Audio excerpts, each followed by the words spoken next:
नमस्कार। मैं डॉक्टर पुष्पा बिश्नोई आज द्रुत पाठ के अंतर्गत अयोध्या सिंह उपाध्याय के व्यक्तित्व, कर्तृत्व एवं साहित्यिक अवदान पर परिचय पर प्रकाश डालेंगे। अयोध्या सिंह उपाध्याय छायावादी, ये पूर्व छायावादी काव्य में भारतेंदु के बाद सबसे अधिक लब्ध प्रतिष्ठित कवि हैं जो नए विषयों की ओर चले। खड़ी बोली के लिए इन्होंने उर्दू के छंदों और ठेठ बोली को उपयुक्त समझा। इस पद्धति पर इन्होंने बहुत सी फुटकर रचनाएं की। द्विवेदी जी के प्रभाव से इन्होंने खड़ी बोली में संस्कृत छंदों और संस्कृत की समस्त पदावली का सहारा लिया। हरिऔध जी द्विवेदी युग के प्रतिनिधि कवि एवं गद्य लेखक थे।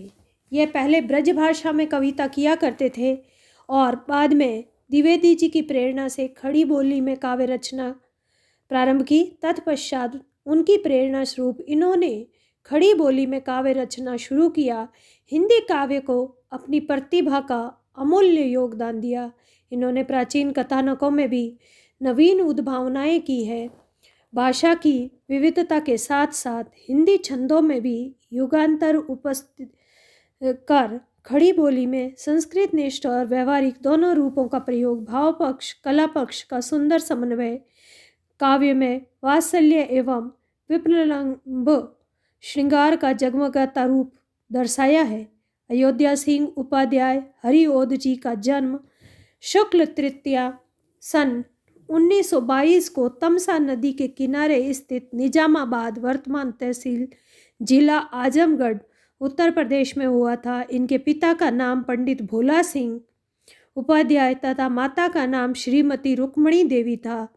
पंडित भोला सिंह उपाध्याय के बड़े भाई पंडित ब्रह्मा सिंह उपाध्याय, छोटे भाई पंडित बनारसी सिंह उपाध्याय थे।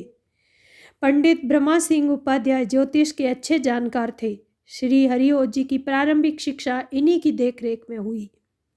जूनियर हाई स्कूल मिडिल की परीक्षा पास करने के बाद इन्होंने शिक्षा ग्रहण करने हेतु वाराणसी, काशी के क्वींस कॉलेज में प्रवेश लिया, किंतु अस्वस्थता के कारण वे उच्च शिक्षा ग्रहण नहीं कर सके। इन्होंने घर पर ही रहकर संस्कृत, उर्दू, अंग्रेजी, हिंदी, फारसी भाषाओं का अध्ययन किया तथा विभिन्न ग्रंथों का अध्ययन कर हिंदी, संस्कृत, फारसी आदि भाषाओं में विशेष योग्यता अर्जित की।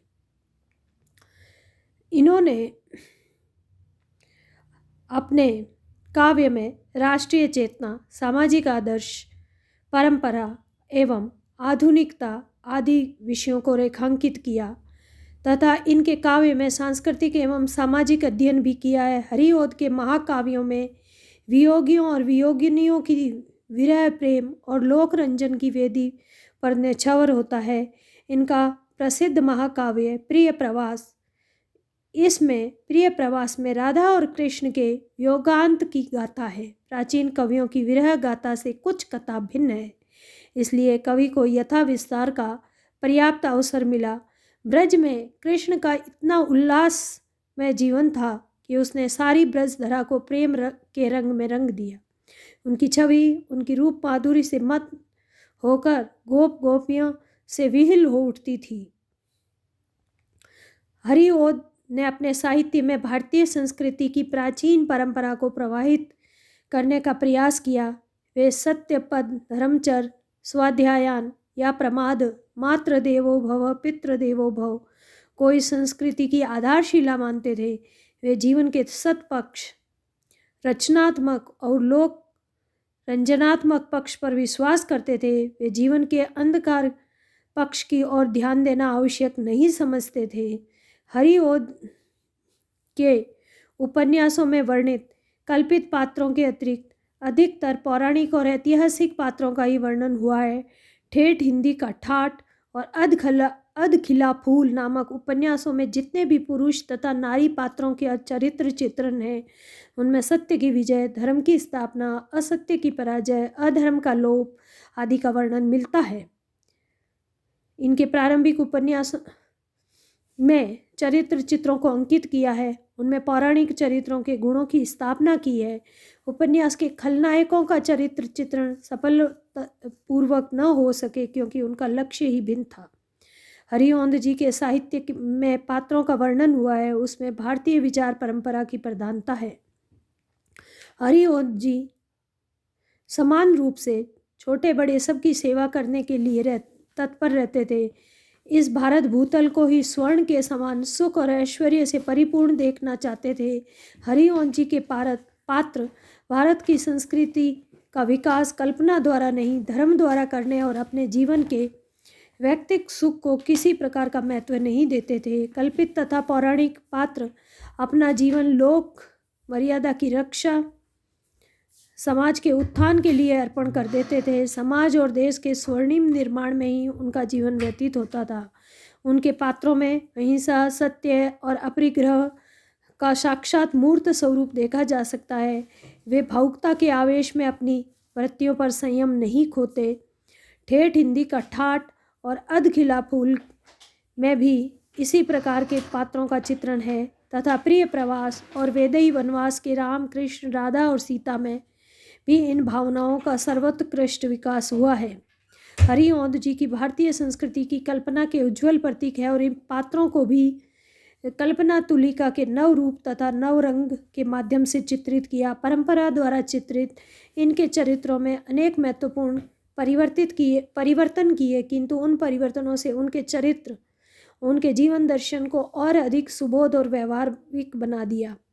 भारतीय कर्म भाव के प्रति अनन्य आस्था और भारत को सर्वोपरि भूमि समझने का ही संभवतः यह परिणाम था कि उन्होंने राम और कृष्ण को भारत के लोकप्रिय आराध्य देव और जनजीवन के नेता के रूप में जनता के बीच में प्रतिष्ठित किया।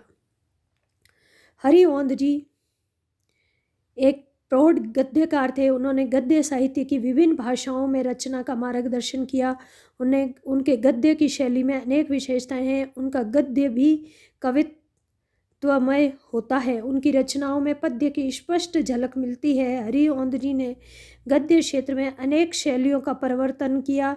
ठेठ हिंदी मुहावरेदार गद्य शैली के वो प्रवर्तक है। गद्य लिखते समय भी हरिओंद जी की धारा प्रवाह पद्यात्मक ही रहता था। पद्य की सही लहर, शब्द संगठन, भाव भंगिमा और माधुर्य उनके गद्य में मिलते हैं। गद्यात्मक सौष्ठव का हास, पद्यात्मक विभूति की उत्कृष्टता उनके गद्य में भी दिखाई पड़ती है। उनकी काव्यात्मक प्रतिभा का चमत्कार, शाब्दिक बाहुल्य का भंडार, भाव निर्देशन आदि विशिष्टता दिखाई देती है। हरिओंद जी ने हिंदी साहित्य क्षेत्र में सन 1882 में प्रवेश किया। उस समय से लेकर सन 1945 तक वे अनवरत रूप से हिंदी की सेवा में तत्पर रहे। साहित्य के विभिन्न अंगों की पूर्ति उन्होंने की। काव्य के क्षेत्र में उनकी भाषा ब्रज की प्रधानता रही है। यद्यपि भारतेंदु युग से ही काव्य के क्षेत्र में खड़ी बोली के प्रयोग का प्रयास शुरू हो गया था, यद्यपि ये केवल प्रयास मात्र तक ही सीमित रहा। प्रतिभा संपन्न कवि द्वारा सशक्त रचना का अधिकाधिक प्रयास नहीं हो पाया था।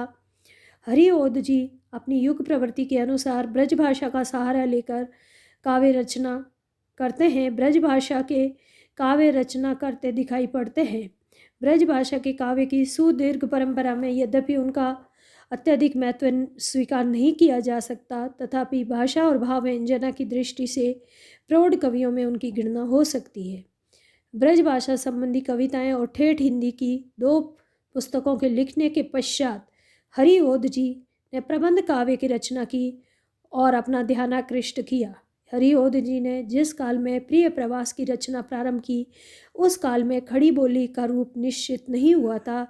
आचार्य हजारी प्रसाद द्विवेदी जी ने लगभग सन 1904 में सरस्वती पत्रिका के संपादन का कार्य प्रारंभ किया था।